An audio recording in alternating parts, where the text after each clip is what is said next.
chose qui plairait beaucoup à Jacques Attali, puisque c'est, paraît-il, un de ses chevaux de bataille, c'est pas la nôtre. Parce que l'idée d'une constituante européenne, c'est une manière de faire passer la disparition des peuples qui constituent l'Union européenne au bénéfice d'une... Non. Chacun des peuples doit donner son avis sur ce projet, ce qui ne veut pas dire qu'il ne peut pas y avoir un dépassement de chaque peuple ou de chaque nation. Mais il faut que ça soit accepté par les peuples qui la constituent. Il y a eu, d'une manière, je ne vais pas revenir 50 000 fois à 2005, mais le fait que c'était été présenté comme un traité constitutionnel, quelque part, c'était un coup d'État. Ah oui. Puisque ça revenait à dire, on a accepté l'idée qu'il y a une constituante européenne. Non, ça ne peut être accepté que par chacun des peuples. Et de ce point de vue, je dirais la seule chose positive que je vois dans le traité de Lisbonne, c'est que le mot constitutionnel a disparu. Et oui.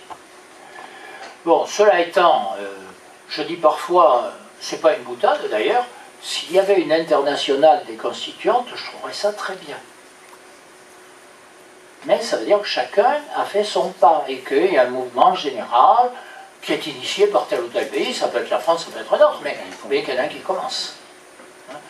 Alors je sais bien l'argument pour être fort dans le monde actuel, il faut être nombreux, nanana, nanana, enfin on connaît tous cet argument. Je ferai remarquer qu'avec 300 000 habitants, l'Islande a mis à genoux les marchés financiers, et nous, avec 28 pays et 360 millions d'habitants, on s'agenouille devant les mêmes. Donc cet argument ne me trouble pas vraiment. Je crois qu'il faut d'abord reconstituer les peuples. Alors vous me direz ensuite comment on harmonise ça entre les communes et l'ensemble. Bon, d'abord, quand je dis les communes, il est évident que ce qui vaut pour les Molières, avec 2000 habitants, c'est pas pareil pour Marseille. Je suis Marseillais, je suis Marseillais. Bon, il est évident que si on touche à Marseille, ce sera les quartiers. Ça ne sera pas l'ensemble de la commune. Il faut se rapprocher un peu plus de la vie sociale, du moins telle qu'elle peut être collective. À partir du moment où chacun retrouve un peu le sens du débat dans son, disons, dans son environnement proche, après il faudra le définir, c'est vrai, hein, bien, d'une certaine façon, il participe à un ensemble dont on peut penser raisonnablement, du moins dans la tradition démocratique, qui peut trouver un sens collectif si on met tous les bouts bout à bout. Bon, c'est ça la démocratie. C'est d'abord de créer le débat au niveau le plus proche, et ensuite de faire en sorte que tous ces morceaux concourent alors par le débat, par la confrontation, par l'argumentation. Alors ça pose le problème des médias, ça pose le problème de l'éducation, etc., etc. Mais enfin, si on commence à regarder les impédimentants, on n'en sort jamais, hein, on n'en fait jamais rien. Donc commençons par dire il y a une chose positive, et ensuite on verra si on peut franchir les obstacles. Mais c'est ça la démocratie. L'autre formule de la démocratie, c'est celle qu'on entend pas mal, hein, mais qui me paraît tout sauf démocratique, c'est-à-dire, qu'est-ce que vous voulez, le peuple, c'est des crétins, ils savent rien, nous on sait, et donc il faut des gens sérieux pour évider. C'est le discours de gens comme Alain Menck, dont on connaît le triomphe de la pensée originale d'ailleurs. Bon, c'est pas notre conception, quoi. On pense profondément, mais là pour le coup, il y a un débat idéologique. Il s'est répandu l'idée que le peuple, c'est dangereux. Combien de fois n'ai-je pas entendu, vous savez, le peuple, il a voté Hitler en Allemagne? Bon, d'abord, historiquement, c'est faux.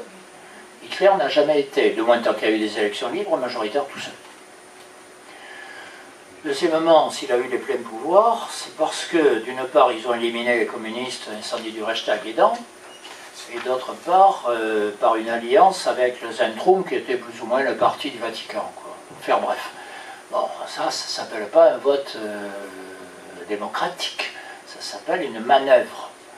Ça s'appelle une manœuvre désastreuse même. Mais c'est ça.